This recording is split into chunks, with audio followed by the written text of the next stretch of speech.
नमस्कार बंधुरा तोमरा केमन आछो पम्पार कुकिंग चैनेले तोमादेर सबाइके स्वागत। अनेक दिन बादे आमी लम्बा एकटू भिडियो निये आसलाम।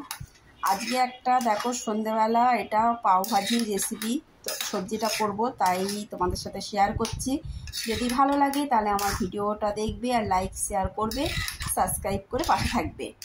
देखो आमी एखाने प्रथम सब्जिटा आमी करे निয়েছি, आमी शर्ट भिडियोते करेছিলাম, এখন তোমাদের বলে দিচ্ছি। तार आगे बोलছি আমার সকল বন্ধুরা তোমরা কেমন আছো অবশ্যই কমেন্ট করে জানাবে। আমি দুপুরবেলা এইখানে বরবটি ভাজা করেছি ভাতের সাথে, আর এই দেখো এখানে রয়েছে ডাল আর রয়েছে এখানে ভাত। আজকে বেশি কিছু করা হয়নি, এটাই আছে। আর রয়েছে পটল ভাজা। এই আজকে এইটা নিরামিষ হবে পুরো এই রান্না।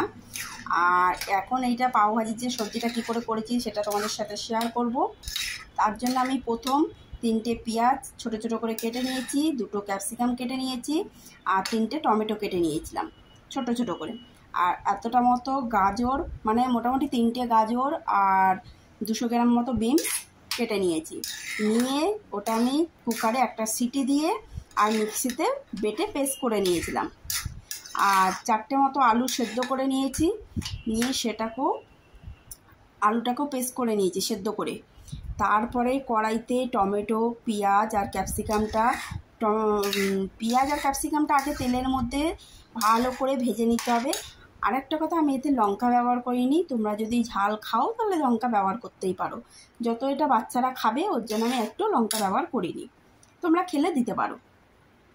আমি পেঁয়াজ ক্যাপসিকামটা ভেজে নিয়ে তারপর টমেটো দিয়ে দিয়েছি। টমেটোটা যেই ওর মধ্যে মিক্সড হয়ে গেছে তারপর নুন হলুদ দিয়ে দিয়েছি। দেওয়ার পরে গাজর আর ক্যাপসিকাম যেটা আমি বেটে নিয়েছিলাম সেটা দিয়ে দিয়েছি। দেওয়ার পর একটু মাখা মাখা হয়ে গেছে, তারপর আমি আলু সেদ্ধ করে ওটাকে পেস্ট করে হাতেই ওটা মেখে নিতে পারো, নিয়ে তারপর কড়াইতে দিয়ে দিয়েছি।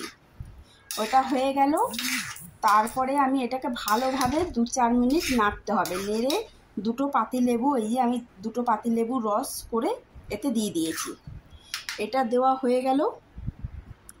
দেখো এখানে পাও ভাজির মশলা আছে, এই যে পাও ভাজির মশলাটা এবার দেবো ওতে।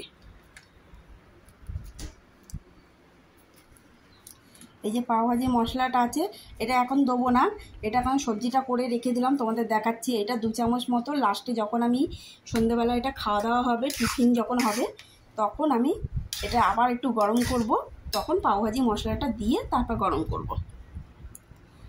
আর এখানে আমার দেখো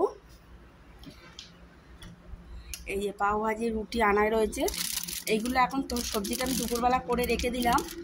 আর এটা সন্ধ্যেবেলা এর মধ্যে দিয়ে পাউরুটিটা বাটার দিয়ে সেকে তারপরে খাওয়া দাওয়া হবে।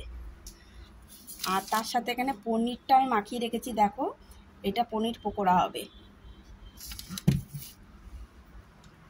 এটাই ছিল আজকের আমার সারাদিনের রেসিপি। এখানে বাজার এসছে, বাজারগুলো গোছাতে হবে, অনেক বাজার এসছে, বাজারগুলো গোছাবো। এখনও খাওয়া দাওয়া হয়নি, 3টে বাজতে যায়। এবার খাওয়া দাওয়া করবো, করে সবজি টবজি গোছাবো। অনেক দিন বাদে তোমাদের কাছে আসলাম, কথা বললাম। আমি অনেক দিন লম্বা ভিডিও দিতে পারি না। বন্ধুরা যদি আমার ভিডিওটা ভালো লাগে, বারবার বলছি সাবস্ক্রাইব করো, পাশে থেকো। আর তোমরা যদি নতুন নতুন রেসিপি দেখতে চাও সেটাও আমাকে কমেন্ট করে জানিও। রাখলাম, ভালো থেকো বন্ধুরা।